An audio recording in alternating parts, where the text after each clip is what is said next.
राधे राधे दोस्तों।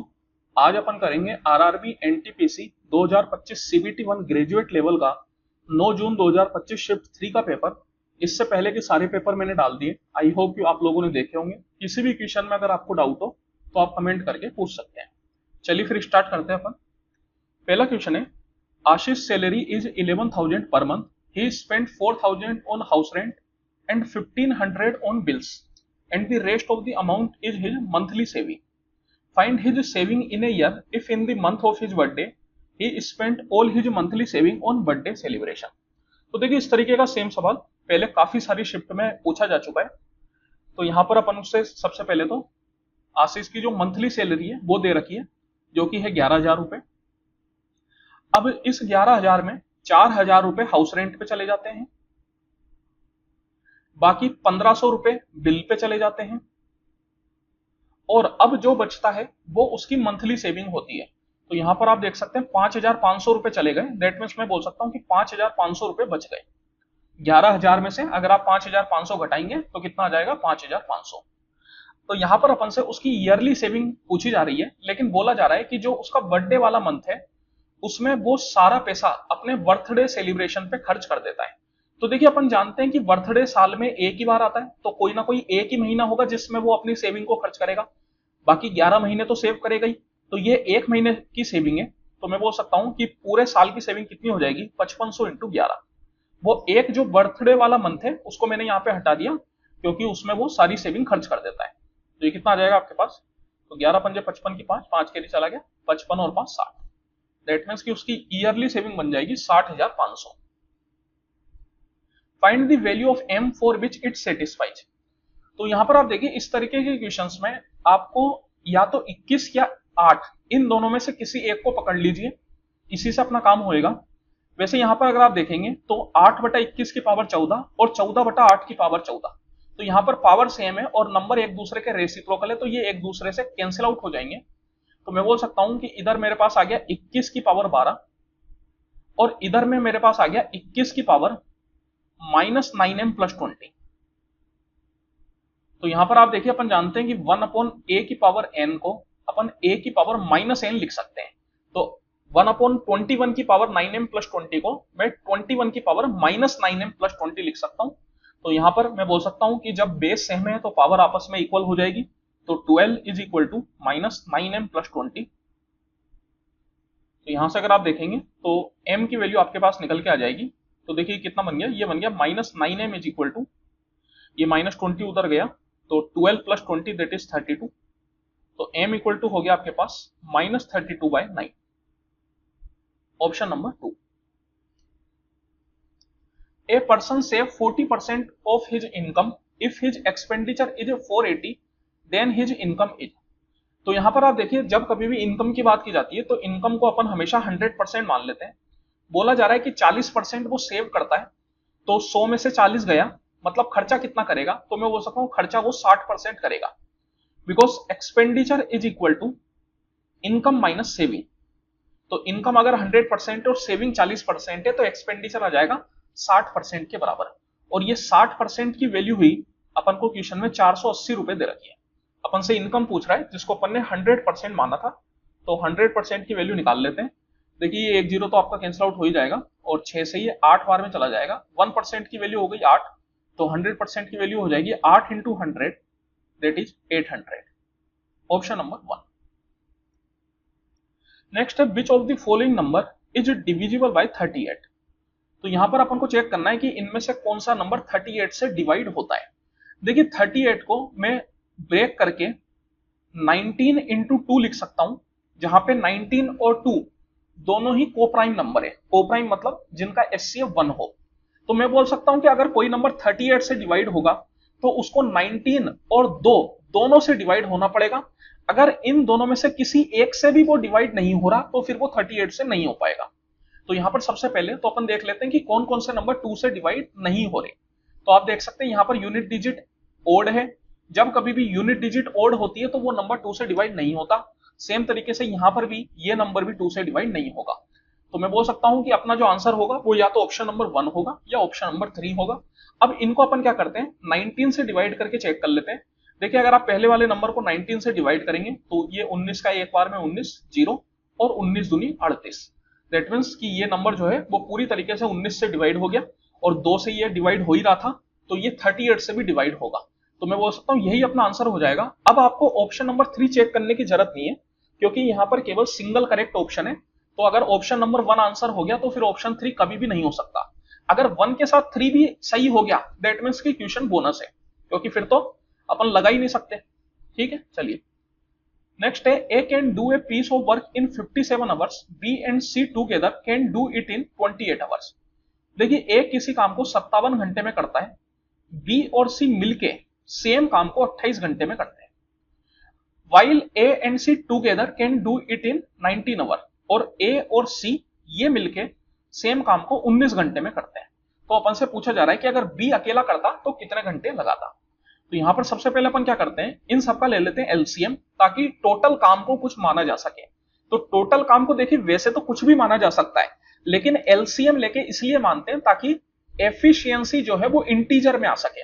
अगर आप कुछ भी मान लेंगे तो जब आप एफिशिएंसी निकालेंगे तो फिर वो नॉन इंटीजर आएगी, और नॉन इंटीजर आएगी तो आपको कैलकुलेशन थोड़ी भारी पड़ेगी। इस वजह से यहां पर अपन एलसीएम निकालते हैं। तो देखिए 19 का 3 बार में 57 होता है, दैट मींस मैं बोल सकता हूं कि 57 और 19 का एलसीएम तो 57 हो ही जाएगा। 57 और 28 की यहां पे अपन बात करें तो 28 होता है 7 इंटू 4 और 57 होता है 19 इंटू 3। दैट मींस कि इन दोनों में कुछ भी कॉमन नहीं है, तो ओवरऑल एलसीएम क्या बन जाएगा 28 इंटू 57, ये अपना ओवरऑल एलसीएम हो जाएगा। तो अब यहां पे मैंने क्या करा, टोटल काम को ये मान लिया 28 इंटू 57। अगर ए इस पूरे काम को 57 दिन में करता है तो हर दिन कितना काम करेगा, 28 into 57 divide by 57 that is 28 दिन। सेम तरीके से अगर बी प्लस सी 28 दिन लगाते हैं तो 57 मतलब हर दिन वो 57 यूनिट काम करेंगे। और अगर ए प्लस सी 19 दिन लगाते हैं तो हर दिन वो, इसको आप 19 से डिवाइड करेंगे तो देखिए 19 का 3 बार में अपना 57 चला जाएगा, तो 28 इंटू 3 दैट मीन्स हो जाएगा अपने पास 60 प्लस 24 मतलब 84।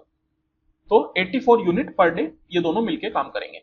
अब यहां पर अपन से बी पूछ रहा है कि बी अकेला कितने दिन में काम करेगा, तो उसके लिए अपन को बी की एफिशिएंसी निकालनी पड़ेगी। तो यहां पर आप देख सकते हैं ए की एफिशिएंसी अपने पास आ चुकी है 28 और ए प्लस सी की मिला के एफिशिएंसी है 84। तो आप चाहे तो यहां पर ए की एफिशिएंसी डाल के सी की एफिशिएंसी निकाल सकते हैं, या फिर अगर आप बी प्लस सी में से ए प्लस सी को सब्ट्रैक्ट कर देंगे तो यहां पर मैं बोल सकता हूं कि सी से सी कैंसिल आउट हो जाएगा और बी माइनस ए इसकी वैल्यू अपने पास आ जाएगी 57 माइनस 84। 57 में से अगर आप 84 घटाएंगे तो देखिए 14 में से 7 गया तो 7 और 7 में से 5 गया 2, दैट मीन्स कि माइनस 27। और ए की एफिशिएंसी 28 आ गई थी तो बी इक्वल टू क्या हो जाएगा माइनस 27 प्लस 28। ये माइनस ए उधर जाएगा तो प्लस ए बन जाएगा, तो यहां से बी इक्वल टू आ जाएगा 1। दैट मीन्स कि बी हर दिन 1 यूनिट काम करेगा। टोटल काम कितना है, तो टोटल काम है 28 इंटू 57 यूनिट, और हर दिन वो 1 यूनिट काम करेगा तो कितने दिन लगेंगे 28 इंटू 57 डिवाइड बाय 1। तो यहां पर अगर आप देखेंगे तो यूनिट डिजिट से अपन कर लेते हैं। देखिए 8 7 जो होता है अपने पास 56, तो यहां पर मैं बोल सकता हूं 6 यूनिट डिजिट आएगा जो कि केवल एकमात्र ऑप्शन है, ऑप्शन नंबर 3। तो यही अपना आंसर हो जाएगा। फिर नेक्स्ट है walking at 2/5 of his normal speed. जितनी स्पीड उसकी है उसके 2/5 पे वो वॉक करता है। तो यहां पर अगर जैसे मैं उसकी नॉर्मल स्पीड को 5 यूनिट मान लूं तो जो उसकी नई स्पीड है, इसको आप, ये नॉर्मल स्पीड है, न्यू स्पीड मत समझना, ये नॉर्मल स्पीड है। नई स्पीड को अपन यहाँ पे NEW लिख देते हैं सो दैट की कंफ्यूजन ना हो। तो न्यू स्पीड क्या हो जाएगी 5 का 2/5 मतलब कितनी 2 यूनिट। बोला जा रहा है कि Abhijeet is 48 minutes late in reaching his office. तो देखिए अगर वो 5 की जगह 2 यूनिट स्पीड से चलता है तो 48 मिनट का समय ज्यादा लगता है। तो अपन से पूछा जा रहा है कि जो नॉर्मल टाइम है उसके घर और ऑफिस के बीच की दूरी को कवर करने का वो कितना होगा। तो यहां पर आप देखिए मैं बोल सकता हूं कि वो भले ही कम स्पीड से चले या ज्यादा स्पीड से, डिस्टेंस तो सेम रहेगा, डिस्टेंस में तो कोई चेंज होने वाला नहीं है। तो जब कभी भी डिस्टेंस सेम होता है तो उस केस में टाइम का रेशियो स्पीड के रेशियो का रेसिप्रोकल हो जाता है। तो यहां पर ये स्पीड का रेशियो अपन को दे रखा है, अगर मैं टाइम का रेशियो निकालूंगा तो वो क्या हो जाएगा इसका reciprocal, that means 2:5। That means कि नई स्पीड में वो 5 यूनिट समय लगाएगा और जो नॉर्मल स्पीड है उसमें 2 यूनिट समय लगाएगा। यहां पर नई स्पीड में वो 48 मिनट ज्यादा लेता है। तो इन दोनों का डिफरेंस क्या हो जाएगा, इन दोनों का डिफरेंस 3, तो 3 यूनिट की वैल्यू ही 48 मिनट हो जाएगी, क्योंकि यहां पर आप देख सकते हैं यहां 2 यूनिट लगा रहा था, यहां पर 2 + 3 दैट मींस 3 यूनिट ज्यादा लगा रहा है, तो वो 3 यूनिट की वैल्यू कितनी हो गई 48 मिनट। और यहां पर अपन से नॉर्मल टाइम पूछ रहा है, तो नॉर्मल टाइम कितना है 2 यूनिट, तो 2 यूनिट की वैल्यू अपन से पूछी जा रही है, तो 3 से अगर आप इसको करेंगे तो 16 बार में चला जाएगा। 1 यूनिट की वैल्यू हो गई 16, तो 2 की वैल्यू क्या हो जाएगी 2 × 16 दैट इज 32 मिनट। तो नॉर्मल स्पीड से अगर वो चलता है तो उसको 32 मिनट का समय लगेगा। यहां पर अगर आपसे पूछा जाता कि जो उसकी नई स्पीड है उससे कितना समय लगेगा, तो यहां पर मैं बोल सकता हूं कि नई स्पीड से 5 यूनिट का समय लगेगा। 1 यूनिट की वैल्यू 16, तो 5 यूनिट की वैल्यू कितनी 80 मिनट, अगर वो नई स्पीड से चलता है तो। नेक्स्ट है the median of the observation. चलिए इन ऑब्जर्वेशन का मीडियन अपन को निकालना है। मीडियन क्या होता है, तो अपन जानते हैं कि अगर असेंडिंग या डिसेंडिंग ऑर्डर में डेटा को जमाया जाए तो जो सबसे बीच की वैल्यू होती है वही अपना मीडियन बन जाती है। तो सबसे पहले यहां पर अपन को क्या करना पड़ेगा, इसको या तो असेंडिंग में जमा लीजिए या डिसेंडिंग में जमा लीजिए। चलिए असेंडिंग में जमा लेते हैं, मतलब बढ़ते हुए क्रम में जमा लेते हैं। तो यहाँ पे सबसे छोटा नंबर जो आपको दिख रहा है वो दिख रहा है 11, और जो जो नंबर आप यहां से हटा रहे हैं उनको काटते जाइए, सो देट कि आपको याद रहे कि ये नंबर हो चुका है, ताकि कोई नंबर रिपीट ना हो। वरना कभी कभार क्या होता है, जब नंबर्स इतने सारे होते हैं तो गलती से नंबर रिपीट भी हो जाते हैं, और अगर एक भी नंबर रिपीट होता है तो फिर हो सकता है कि बहुत बड़ी गलती हो जाए। तो यहाँ पर जो जो नंबर आप लिखते जा रहे हैं उनको काटते जाइए। तो देखिए 11 के बाद अपने पास आ जाएगा 32, फिर 32 के बाद अपने पास आ जाएगा 45, फिर इसके बाद आ जाएगा 53, 56, फिर मुझे यहां पे दिख रहा है देखिए 79, फिर 81, 87, 94, 98 और आखिरी में 99। तो ये टोटल कितने नंबर हो गए, तो देखिए टोटल 3 और 3 6, 6 और 3 9 और 2 11, और यहां पर भी अगर मैं देखूं तो 3 और 3 6, 6 और 3 9 2 11। तो ठीक है, एक बार क्या है आप गिनती कर ले करो, उससे हो सकता है कि अगर कोई नंबर गलती से छूट भी जाए तो पता रहे कि भैया अपने नंबर अभी पूरे नहीं हुए, तो उससे आपका आंसर गलत नहीं होगा। वरना कभी कभार ऐसा भी होता है कि ऐसा ऑप्शन भी आ जाता है जो गलत हो, मतलब आपने जो निकाला वही वाला ऑप्शन में हो और वो गलत है, तो फिर आपका नेगेटिव मार्क हो जाएगा। इस वजह से इससे बच के रहिए। तो यहां पर आप देखिए 11 नंबर से, तो जब नंबर ओड होते हैं तो उस केस में n+1/2 ये जो टर्म होता है यही अपना आंसर बनता है। तो n कितना है 11, तो 11 + 1 12, 12/2 अगर मैं करूंगा तो आ जाएगा 6, मतलब 6th टर्म जो है वही अपना आंसर है। तो यहां पर आप देखिए ये हो गए अपने 5 टर्म, तो ये बनेगा अपना 6वां टर्म। फिर इसके बाद भी आप देख सकते हैं 5 टर्म, तो यही टर्म क्या हो जाएगा एकदम बीचों बीच का टर्म, दैट इज 79। अगर ओड की जगह इवन होता तो इवन के केस में n/2 और n/2 + 1/8 टर्म, इनका आपको लेना पड़ता है एवरेज। जैसे कि अगर यहां पे 11 की जगह 12 टर्म होते तो 12/2 हो गया 6, और 12/2 6 + 1 7, तो 6वां और 7वां जो टर्म होगा उन दोनों का आपको एवरेज लेना पड़ेगा, वो आपका मीडियन बनेगा। If the ratio of two numbers is 3:16 and the product of their LCM and their SCF is 432, then the sum of the reciprocals of LCM and the SCF। तो यहां पर आप देख सकते हैं दो नंबर का रेशियो अपन को दे रखा है, let's say A/B, this is equal to 3:16, और LCM और SCF का प्रोडक्ट अपन को दे रखा है, तो LCM into SCF is equal to कितना हो जाएगा, दिस इज इक्वल टू 432। तो अपन से LCM और SCF के रेसिप्रोकल का सम पूछा जा रहा है, तो रेसिप्रोकल मतलब क्या हो गया 1/LCM और 1/SCF, और इनका अपन को करना है सम। तो यहां पर अगर मैं सम करूंगा तो देखिए नीचे में आप जब LCM लेंगे तो LCM इंटू SCF आ जाएगा, और ऊपर में आ जाएगा SCF प्लस LCM।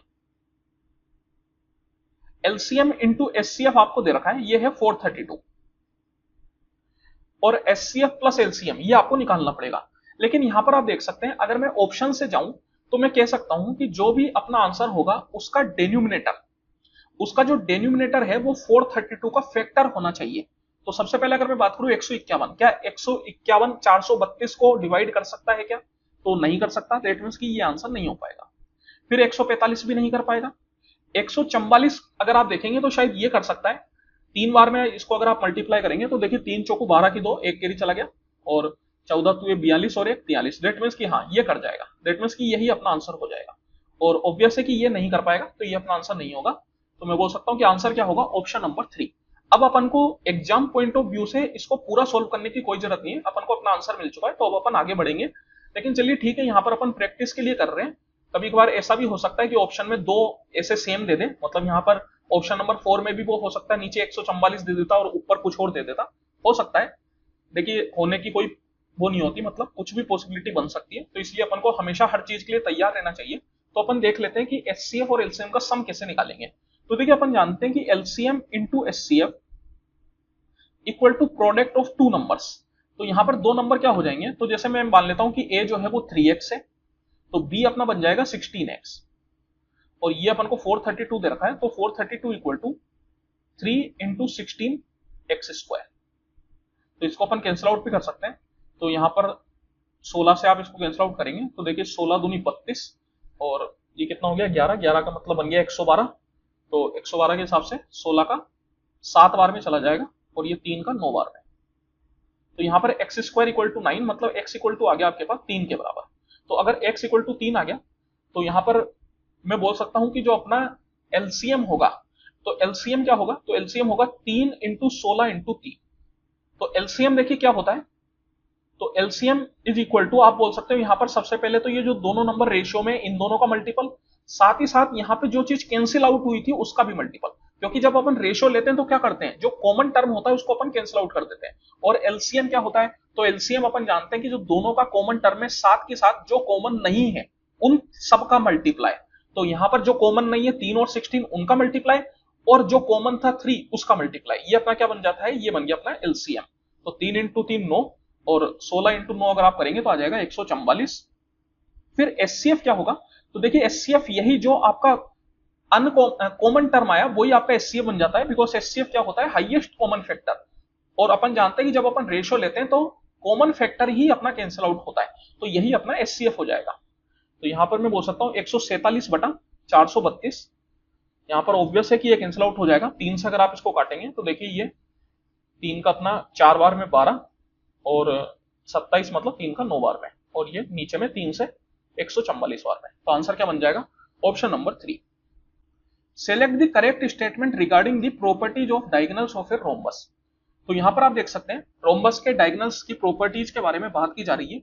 चलिए एक एक करके चारों स्टेटमेंट देखते हैं। पहला स्टेटमेंट है the diagonals of a rhombus are equal, intersect at right angle and bisect each other. तो बोला जा रहा है कि जो रोम्बस के डायगोनल्स है वो बराबर होते हैं और एक दूसरे को 90 डिग्री पर बाइसेक्ट करते हैं। तो यहां पर अपन सबसे पहले तो रोम्बस और स्क्वायर में क्या क्या डिफरेंस है उनको देखते हैं, उससे ये क्वेश्चन आपका अपने आप क्लियर हो जाएगा। तो ये अपन मान लेते हैं रोम्बस और ये मान लेते हैं अपन स्क्वायर। तो देखिए स्क्वायर के ये जो चारों कोण हैं ये आपस में 90 डिग्री के होते हैं, लेकिन रोम्बस में जरूरी नहीं है कि वो 90 के हो, वो कुछ भी हो सकते हैं। बस यहां पर इतना है कि अपोजिट एंगल जो है वो आपस में इक्वल होंगे, ये वाला एंगल इस एंगल के बराबर होगा और ये दोनों एंगल आपस में बराबर होंगे इस तरीके से।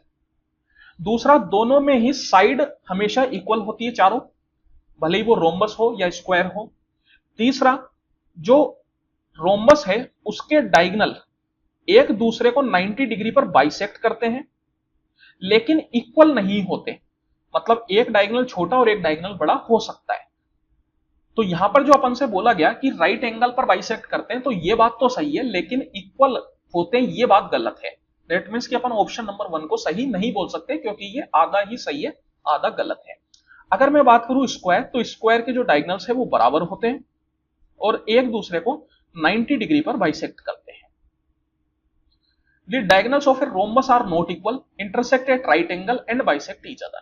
तो देखिए ये एकदम सही बात है कि रोम्बस के जो डायगोनल है वो इक्वल नहीं होते, लेकिन एक दूसरे को 90 डिग्री पर बाइसेक्ट करते हैं। तो मैं बोल सकता हूं कि अपना आंसर ऑप्शन नंबर 2 ही हो जाएगा। अब चाहे तो आप ऑप्शन 3 और ऑप्शन 4 को स्किप कर सकते हैं, लेकिन चलिए एक बार पढ़ लेते हैं क्या बोल रहा है। The diagonals of a rhombus are equal, तो यहां पर ये साफ साफ गलत हो गया। अभी मैंने बोला था कि इक्वल नहीं होते, तो ये आंसर नहीं हो सकता। The diagonals of rhombus are equal, तो ये भी नहीं हो सकता बिकॉज इक्वल नहीं होते। तो आंसर क्या हो जाएगा, option number 2। The capacity of a cuboid tank of water is 70,000 litres, find the breadth of the tank if its length and depth are 4 metre and 10 metre respectively. तो यहां पर आप देख सकते हैं आपको क्यूबॉइड टैंक की कैपेसिटी दे रखी है कैपेसिटी का मतलब वॉल्यूम होता है, तो ये जो कैपेसिटी आपको लीटर में दे रखी है, लेकिन टैंक का ब्रेथ, लेंथ और डेप्थ ये आपको मीटर में दे रखा है। तो अपन को सबसे पहले क्या करना पड़ेगा, इस लीटर को मीटर में चेंज करना पड़ेगा, क्यूबिक मीटर में। तो देखिए 1 क्यूबिक मीटर इक्वल टू होता है 1000 लीटर। तो यहां पर मैं बोल सकता हूं कि 70,000 लीटर का मतलब हो जाएगा अपने पास 70,000 लीटर इक्वल टू कितना हो जाएगा, तो ये हो जाएगा 70 इंटू 1000 लीटर, और 1000 litre equal to 1 cubic metre, तो ये हो जाएगा अपने पास 70 क्यूबिक मीटर। तो अब अपन यहां पे जानते हैं जो क्यूबॉइड है उसका वॉल्यूम इक्वल टू हो जाता है length into breadth into height. Length आपको दे दी 4 मीटर, फिर ब्रेथ आपसे पूछ रहा है तो इसको अपन बी रहने देते हैं, और हाइट आपको दे दी 10 metre. This is equal to 70 cubic metre. तो यहां पर ये 1 0 तो अपना कैंसिल आउट हो गया, तो बी इक्वल टू आपके पास आ जाएगा 7/4 मीटर। 7/4 का मतलब क्या हो गया, तो ये हो गया 1.30, मतलब 4 का 7 बार में 28, तो 1.75। That is option number 1। y varies directly as x plus 3 and y equal to 8 when x equal to 1। तो देखिए y जो है वो डायरेक्टली वेरी कर रहा है x plus 3 से। डायरेक्टली वेरी करने का मतलब है कि डायरेक्टली प्रपोर्शन, तो ये जो है प्रपोर्शन का साइन होता है। तो यहाँ पर जब कभी भी अपन को प्रपोर्शन का साइन हटा के इक्वल टू का साइन लगाना होता है तो फिर अपन को एक कांस्टेंट इस्तेमाल करना पड़ता है। तो इसको मैं लिख सकता हूँ y इक्वल टू, कांस्टेंट को मैं मान लेता हूँ c, तो c इंटू एक्स प्लस 3। यहाँ पर अपन से बोला गया है कि जब y 8 है तो x 1 है। तो एक बार अगर मैं y को 8 और x को 1 डालूंगा तो यहाँ से c की वैल्यू मेरे पास मिल जाएगी। तो यहाँ पे c की वैल्यू कितनी आ जाएगी, सॉरी 1 प्लस 3। तो देखिए 1 प्लस 3 4, 4 का ये 2 टाइम्स, तो c आ गया अपने पास 2 के बराबर। अब आपसे पूछ रहा है कि x2 पे y की वैल्यू क्या होगी, तो यहाँ पे y इक्वल टू आप कर दीजिए और c को डाल दीजिए 2, x को डाल दीजिए 2, तो 2 प्लस 3, तो 2 3 5, 5 दूनी 10। That is option number 1। The retail price of a water geyser is 11,300 if the manufacturer gain 5%, the wholesale dealer gain 10% and the retailer gain 15%, then find the cost price of the water geyser। तो देखिए यहाँ पर हो क्या रहा है, एक water geyser है, उसकी कुछ कॉस्ट प्राइस अपन मान लेते हैं। कॉस्ट प्राइस मतलब उसको बनाने में जो लागत आई, मैं मान लेता हूं कि x रुपए। अब मैन्युफैक्चरर ने इसको बनाया, मैन्युफैक्चरर का मतलब ही है बनाने वाला, उसने उसको बनाया, उसको कितना खर्चा आया, x रुपए का खर्चा आया। तो अब वो प्रॉफिट कुछ ना कुछ कमाएगा, आगे वो किसको भेजेगा, होलसेलर को भेजेगा। तो होलसेलर को भेजने से पहले वो प्रॉफिट कमाएगा, और वो प्रॉफिट कितना दे रखा है अपन को, 5%। दैट मींस कि x रुपए उसको कॉस्ट प्राइस आई, इस पे उसने 5% का इंक्रीज कर दिया। क्या कर दिया, 5% का इंक्रीज कर दिया। फिर यहां पे कुछ वैल्यू निकल के आई, इस वैल्यू पे होलसेलर ने खरीदा, अब होलसेलर भी कमाएगा।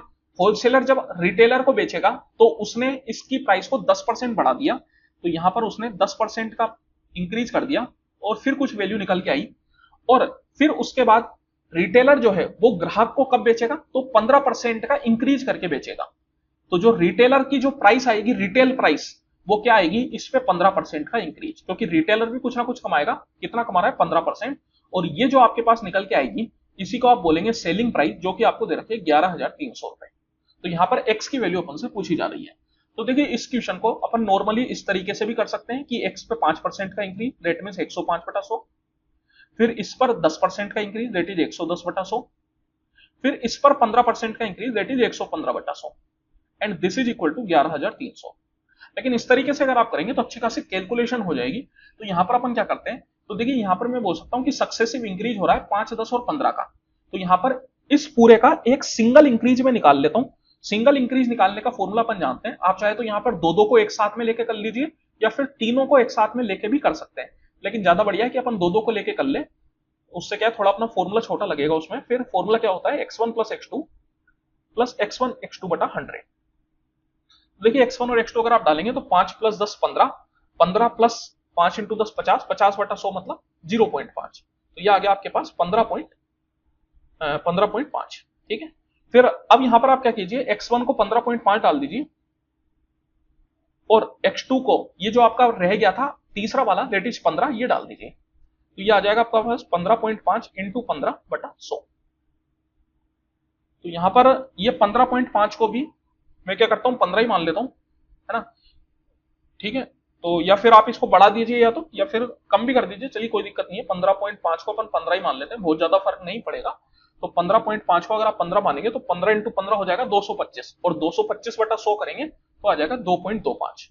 तो ये आपके पास आ गया 30.5 प्लस 2.25 करेंगे तो ये आपके पास आ जाएगा 32.75। दैट मीन्स कि ओवरऑल जो इंक्रीज हुआ एक्स पर वो हुआ 32.75% का।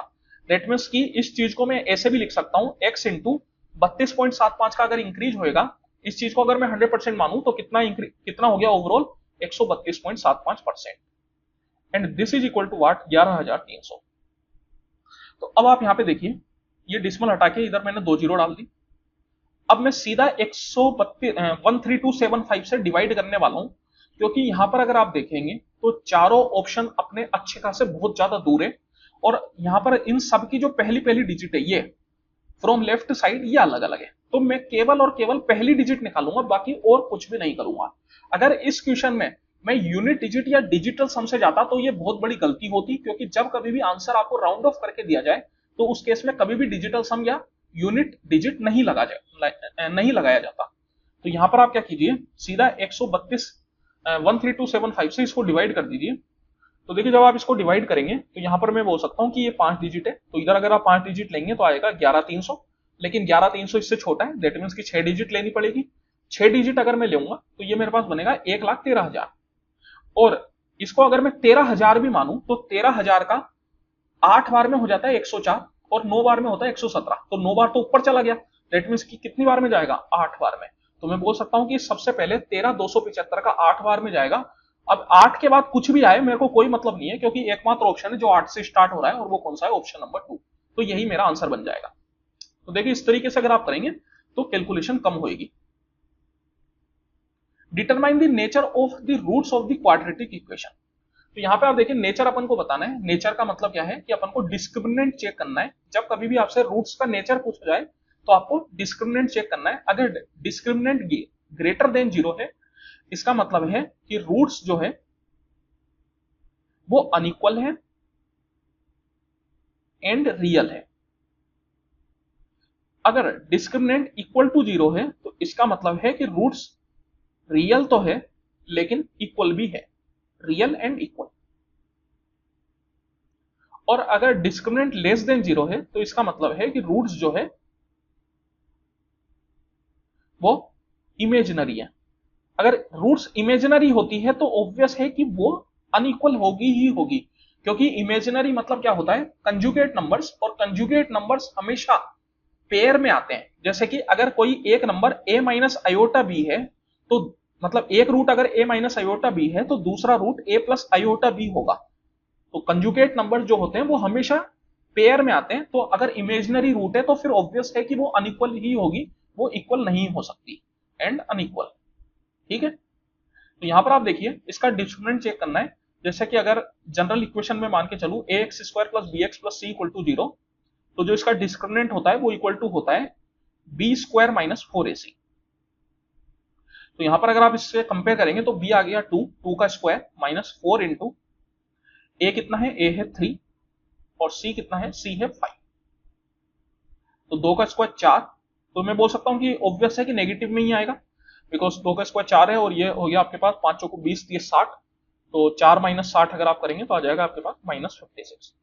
तो देखिए डिस्क्रिमिनेंट अगर नेगेटिव आ रहा है तो मैं बोल सकता हूं कि रूट्स कैसे होंगे, इमेजिनरी होंगे।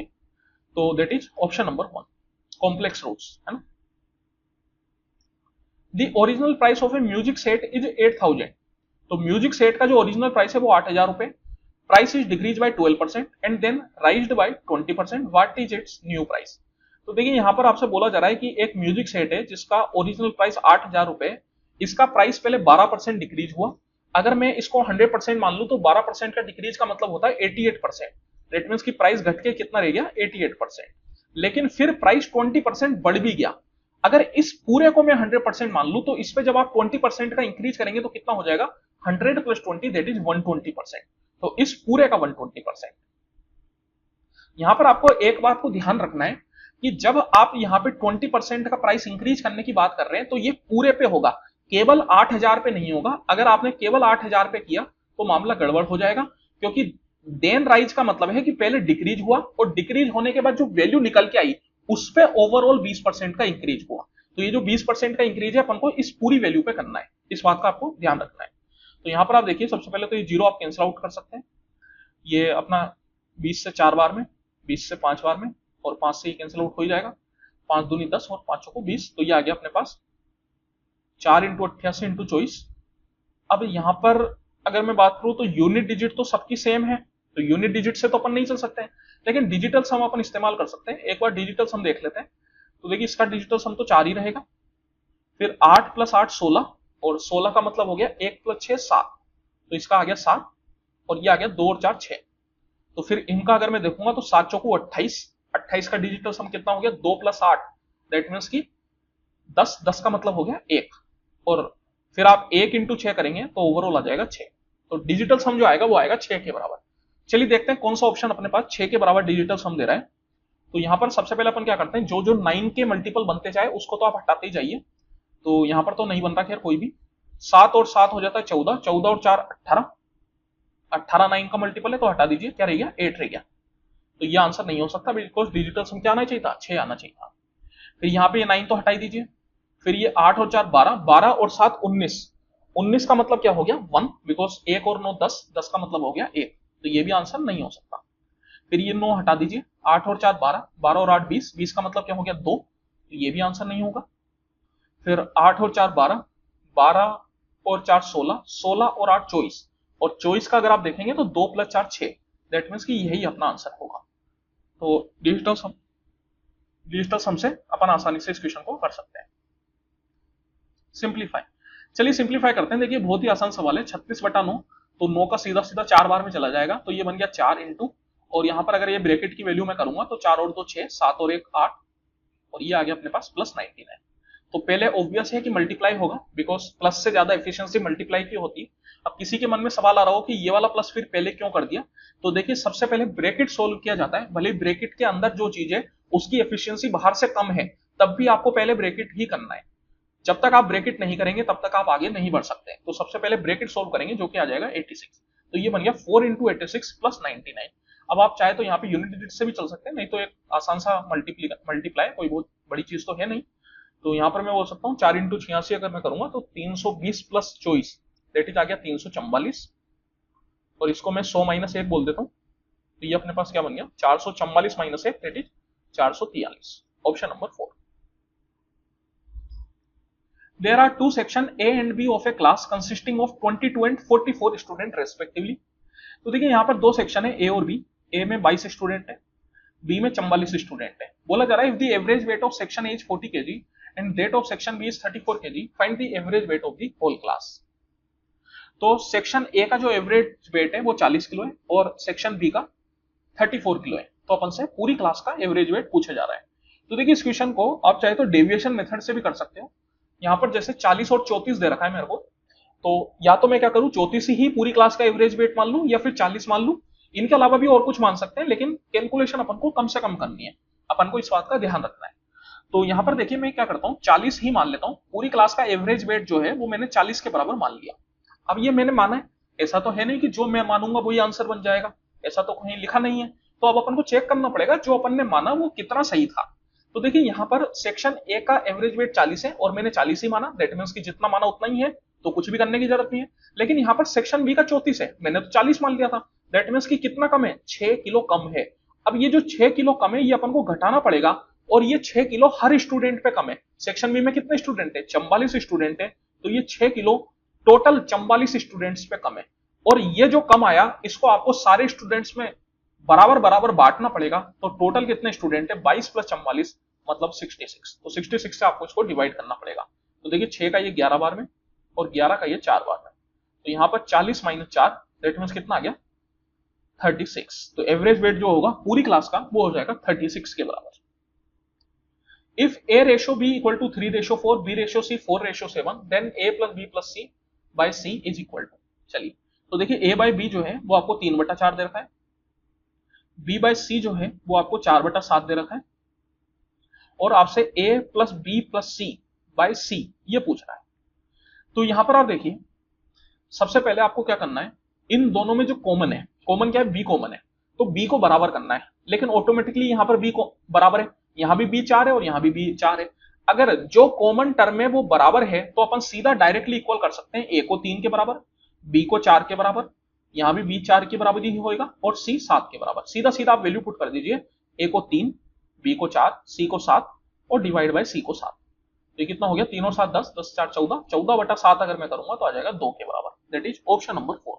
अगर यहां पर बी इक्वल नहीं होते तो इक्वल बनाना पड़ता। इक्वल बनाने के लिए अपन क्या करते, तो जैसे मान लीजिए यहां पे 4 की जगह 2 होता, तो मैं बोल सकता हूं कि 2 को अगर मैं 2 से मल्टीप्लाई कर दूंगा तो 4 बन जाएगा। तो ओवरऑल ए बाई बी को मैं ऊपर नीचे 2 से मल्टीप्लाई कर देता। यहां पर पहले से इक्वल है। 2 men और 9 women can do a job in 14 days. 2 men work for 9 days and leave. The number of women required to complete the remaining work in 9 days. तो देखिए बोला जा रहा है कि 2 आदमी या फिर 9 औरतें किसी काम को 14 दिन में कर देते हैं। तो यहां पर बीच में आ रहा है और का मतलब क्या होता है कि या तो 2 आदमी या फिर 9 औरतें, साथ में नहीं। अगर और की जगह एंड आता तो एंड का मतलब है कि 2 आदमी प्लस 9 औरतें।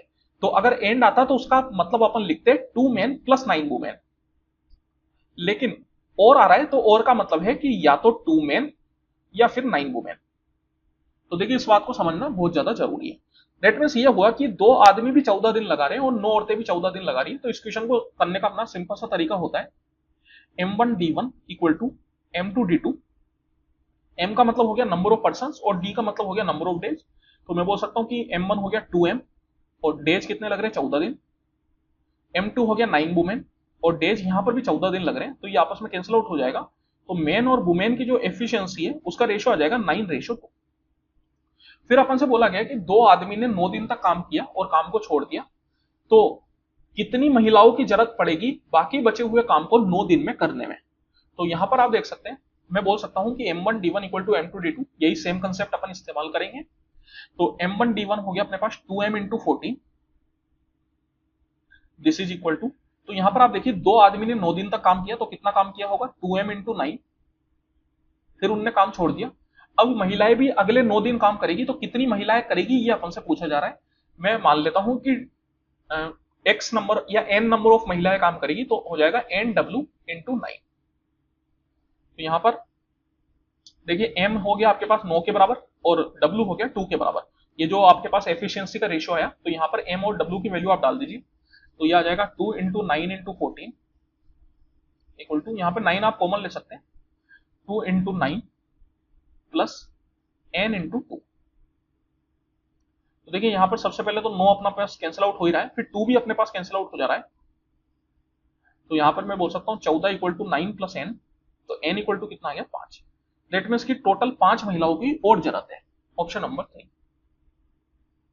A shopkeeper marked his goods at X% above their cost price and sold them at a discount of 16%। तो एक शॉपकीपर ने अपने गुड्स की जो मार्क प्राइस है उसको कॉस्ट प्राइस से X% ऊपर मार्क किया और फिर 16% का डिस्काउंट देके बेच दिया। इस पूरी प्रोसेस में उसको 68% का फायदा हुआ। तो अपन से X की वैल्यू पूछी जा रही है। तो यहां पर आप देखिए सीधा सीधा एक फॉर्मूला अपन जानते हैं, cost price divide by mark price is equal to 100 minus discount divide by 100 plus minus profit या लॉस परसेंट। अगर प्रॉफिट हुआ है तो प्लस साइन आएगा और लॉस हुआ है तो माइनस साइन आएगा। तो यहां पर आप देखिए अगर मैं कॉस्ट प्राइस को 100 मान लूं तो मार्क प्राइस कितनी हो जाएगी 100 पर x% का इंक्रीज। तो 100 पर अगर आप x% का इंक्रीज करेंगे तो कितना हो जाएगा, तो मैं बोल सकता हूं जैसे 100 पर अगर आप x% निकालेंगे तो वो कितना आ जाएगा, तो वो आपके पास x के बराबर ही आ जाएगा। दैट मींस की मार्क प्राइस हो जाएगी 100 प्लस x। तो 100 पर x का इंक्रीज हो गया। तो डिस्काउंट कितना है, डिस्काउंट है 16, तो डी की वैल्यू आ गई 16। और यहां पर प्रॉफिट हुआ है तो प्रॉफिट हुआ है तो प्लस साइन अपन लेंगे और प्रॉफिट कितना हुआ है 68%। तो यहां पर अगर अपन सोल्व करेंगे तो x की वैल्यू आ जाएगी अपने पास। चलिए सोल्व कर लेते हैं। तो देखिए यहां पर कुछ कैंसिल आउट हो रहा है, कि वैसे हो जाएगा कैंसिल आउट तो चलिए ठीक है लिख लेते हैं एक बार। तो ये आ गया आपके पास 100 इंटू 168 इक्वल टू 100 माइनस 16 अगर आप करेंगे तो 84 इंटू 100 प्लस एक्स। तो सबसे पहले तो यहां पर 84 का ये 2 टाइम्स अपने पास चला जा रहा है, तो 100 प्लस एक्स इक्वल टू 200, तो एक्स इक्वल टू क्या आ गया 200 minus 100 that is equal to 100। तो सीधा सीधा एक्स की वैल्यू निकल के आ गई 100 के बराबर। Option number 2। Raj has 1218 with him. He divided it amongst his son Varun and Ashish and asked them to invest it at 10% rate of interest per annum compounded annually. तो देखिए राज नाम का एक आदमी है जिसके पास 1218 रुपए, और उसने इस पैसे को वरुण और आशीष में डिवाइड कर दिया। किसको कितना दिया ये अपन को नहीं बताया गया। मैं मान लेता हूं कि वरुण को 100 रुपए दिए और आशीष को Y रुपए दिए, और फिर उनसे बोला कि तुम इस पैसे को 10% रेट ऑफ इंटरेस्ट पर कंपाउंड इंटरेस्ट में लगा दो। फिर देखा गया कि वरुण और आशीष को 13 और 14 साल के बाद सेम अमाउंट मिलता है। तो अपन से पूछा जाता है कि राज ने आशीष को कितना पैसा दिया। देखिए इस तरीके का सवाल आरआरबी एनटीपीसी में बहुत ज्यादा बार पूछा गया है, मतलब यही वाले 2025 एग्जाम में ही, पुराने शिफ्ट अगर आप देखेंगे तो काफी बार आ चुका है। आसान सा सवाल है। यहां पर अपन जानते हैं कि जो अमाउंट होता है कंपाउंड इंटरेस्ट में, उसका फॉर्मूला होता है principal into 1 plus rate by 100 की होल पावर टाइम। रेट यहां पर अगर आप ईयर में डाल रहे हैं तो फिर टाइम भी आपको ईयर में डालना होता है। यहाँ पर सब कुछ अपन को ईयर में ही दे रखा है, क्योंकि जो रेट ऑफ इंटरेस्ट है वो अपन को पर एनम दे रखा है और टाइम भी अपन को ईयर्स में दे रखा है।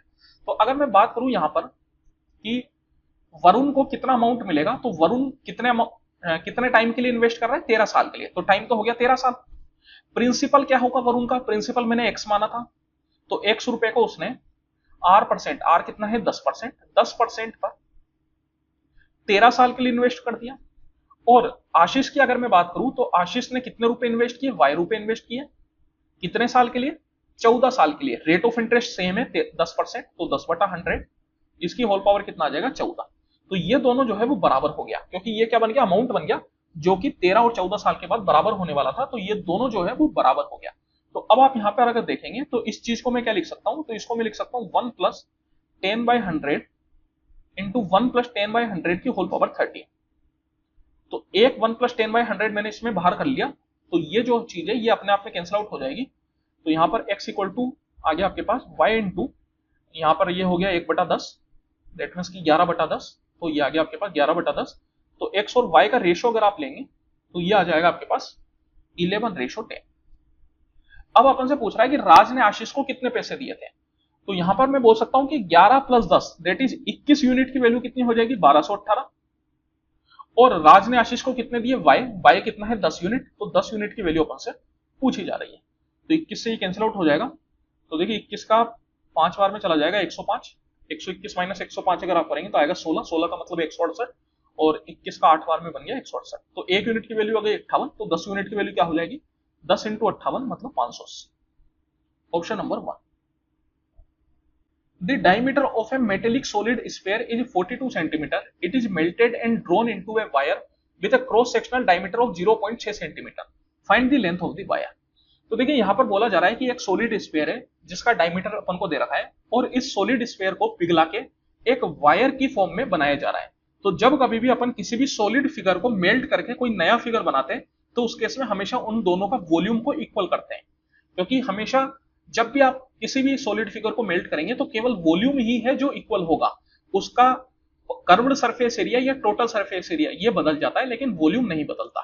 तो यहां पर मैं बोल सकता हूं कि वॉल्यूम इक्वल करना है। और वायर का मतलब देखिए, वायर को अपन हमेशा सिलेंडर की शेप का मानते हैं।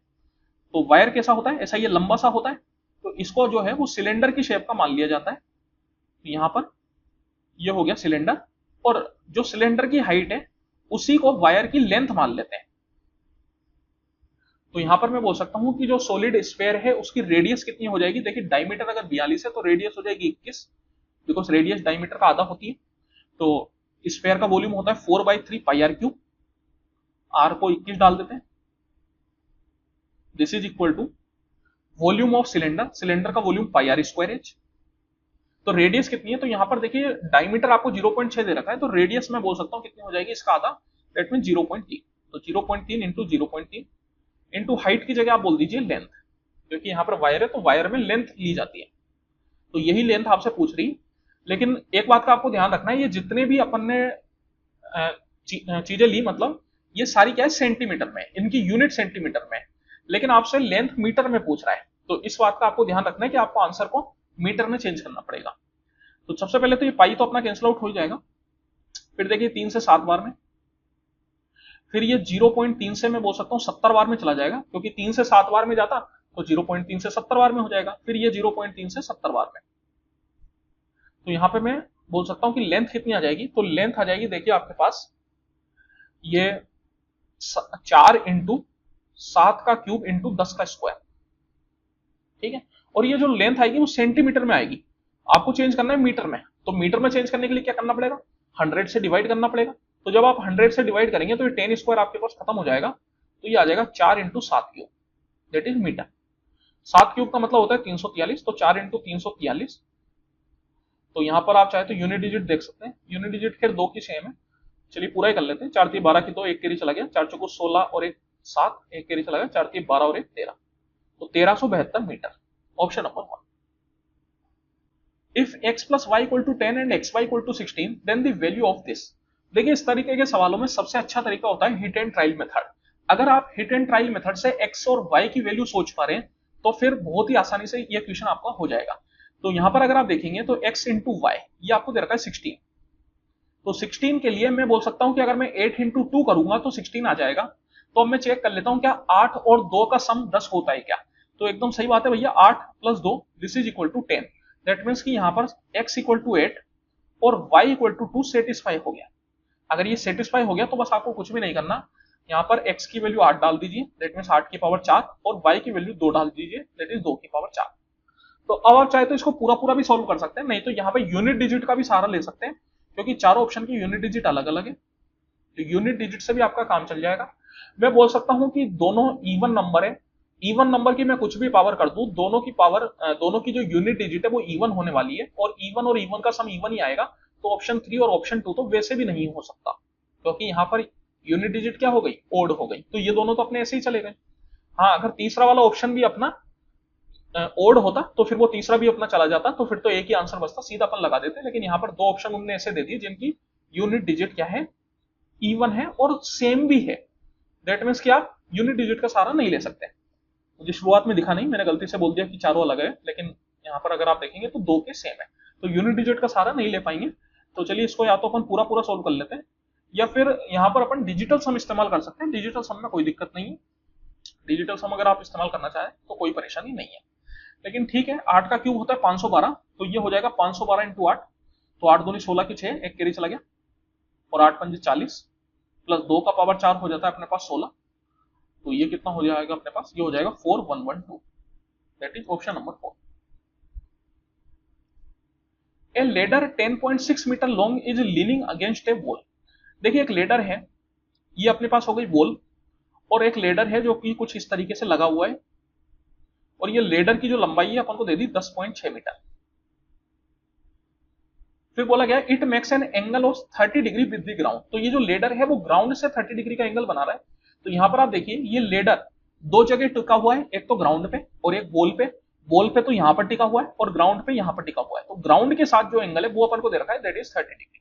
तो ये एंगल अपना 30 डिग्री हो जाएगा। तो अपन से पूछ रहा है कि how high does the ladder reach on the wall, that means कि एक तरीके से बॉल की हाइट अपन से पूछ रहा है, मतलब अपन से पूछा जा रहा है कि जो लेडर है वो बॉल पे कितनी ऊंचाई तक जाएगा, तो क्या हो जाएगा, हाइट ऑफ द बॉल, ये अपन से पूछी जा रही है।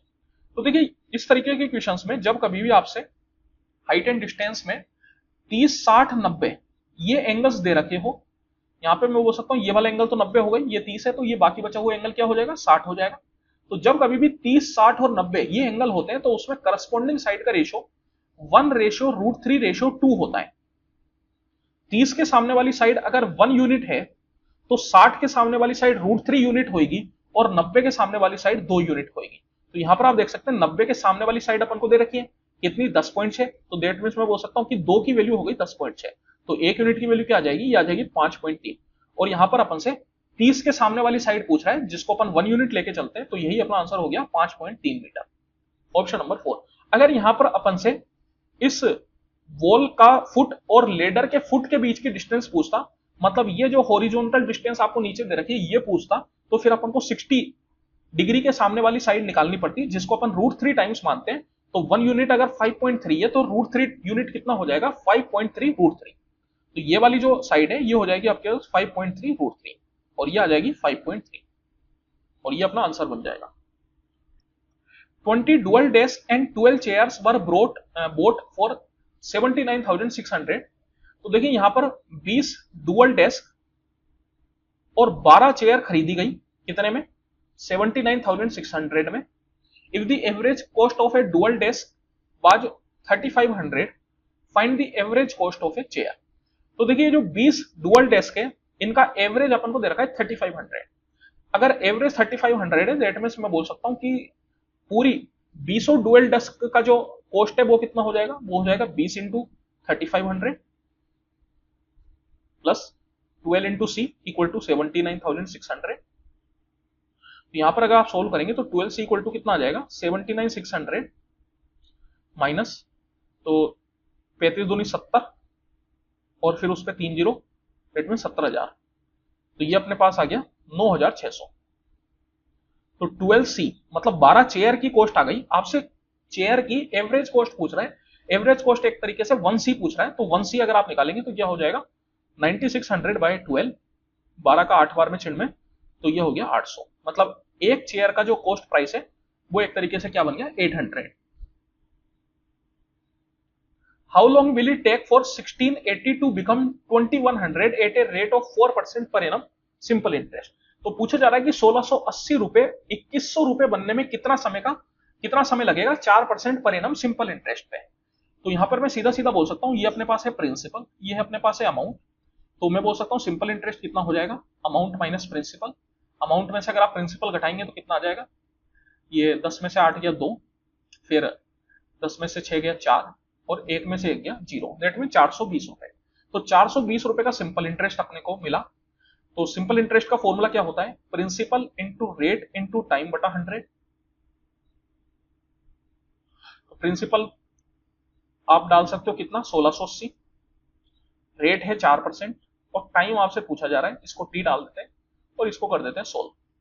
तो यहां पर अगर आप सोल्व करेंगे तो देखिए ये 420 का 4 बार में चला जाएगा, 420 का ये 4 बार में जा रहा है और फिर ये 4 से 25 बार में चला जाएगा।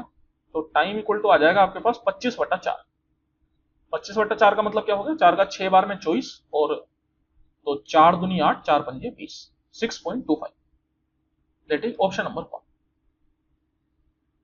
If a square plus b square equal to 144 and to be choice a greater than b then find the value of this। तो चलिए इस क्वेश्चन को करते हैं। देखिए फिर से इस तरीके के क्वेश्चंस में अगर आप हिट एंड ट्राई मेथड सोच रहे हैं तो सबसे अच्छा तरीका है, उससे अच्छा कुछ भी नहीं हो सकता।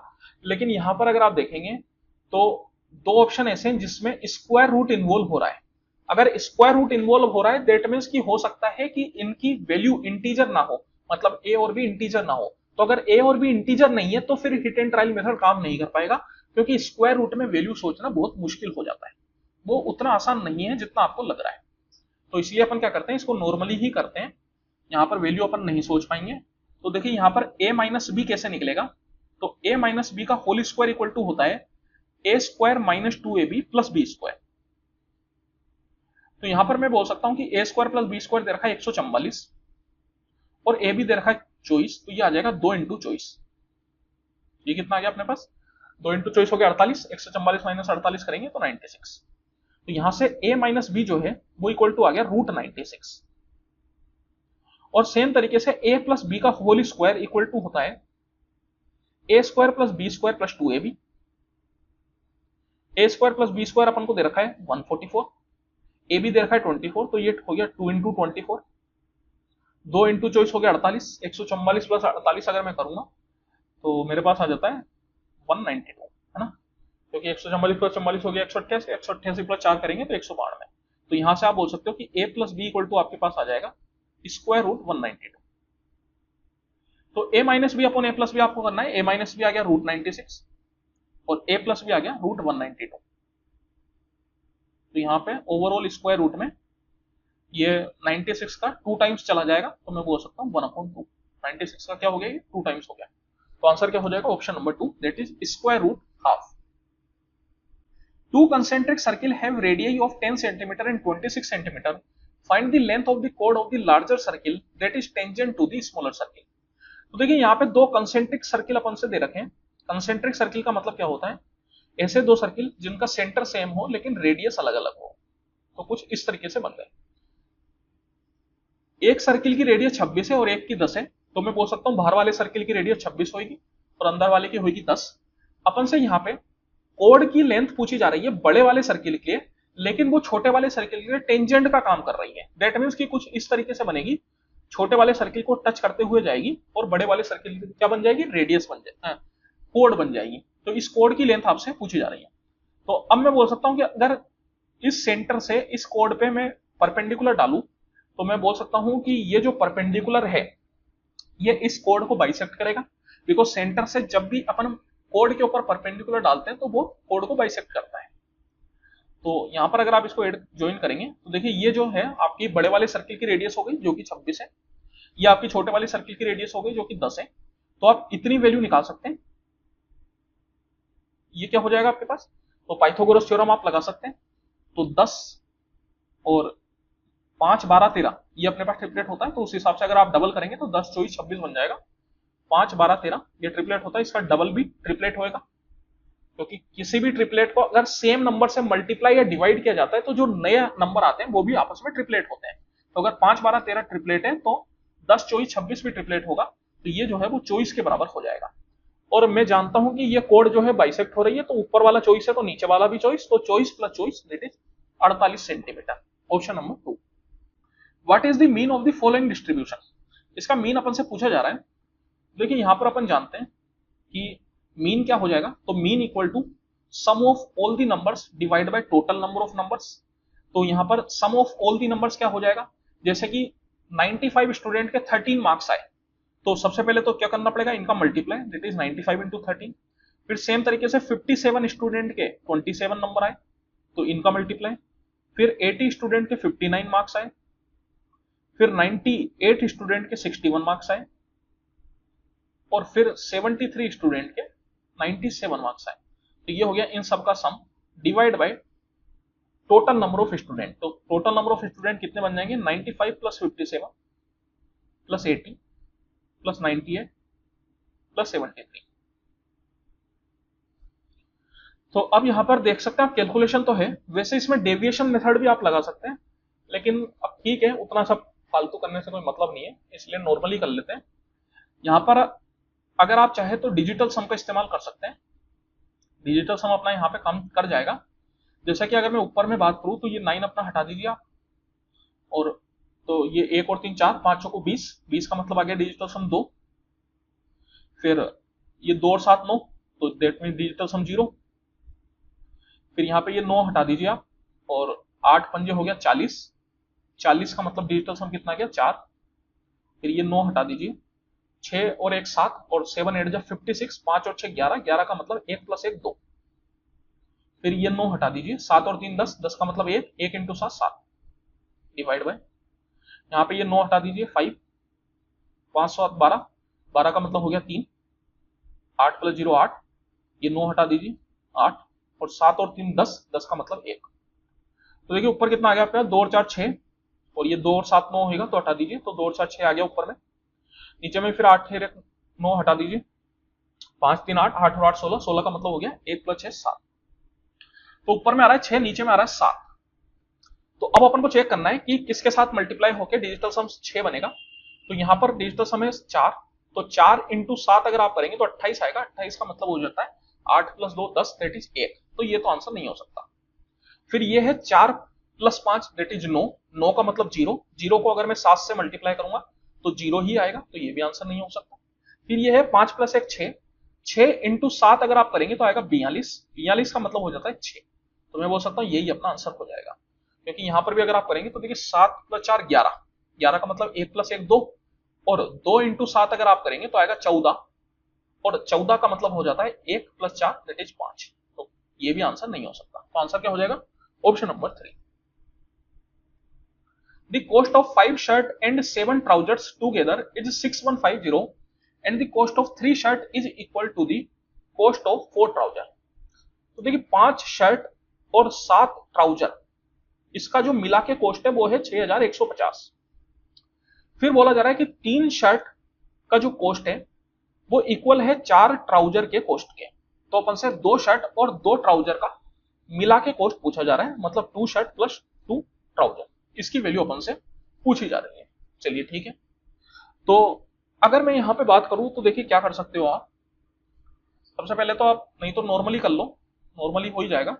जैसे कि क्या कर सकते हैं, यहां पर डाल देते हैं, सीधा ही डाल देते हैं वैल्यू। वैसे मैं सोच रहा था कि अगर सिंगल इक्वेशन में ही अपना आंसर आ जाए तो कितना बढ़िया रहे, लेकिन सिंगल इक्वेशन में आंसर नहीं आ पा रहा, हो सकता है कि कुछ और सोचने पे आ जाए, लेकिन अच्छी खासी कैलकुलेशन हो जाएगी। जैसे अगर मैं इसको 2 से मल्टीप्लाई करूं तो 2 इंटू 3 6 आएगा, और अब ऐसे नहीं हो पाएगा, मतलब कोई फायदा नहीं है।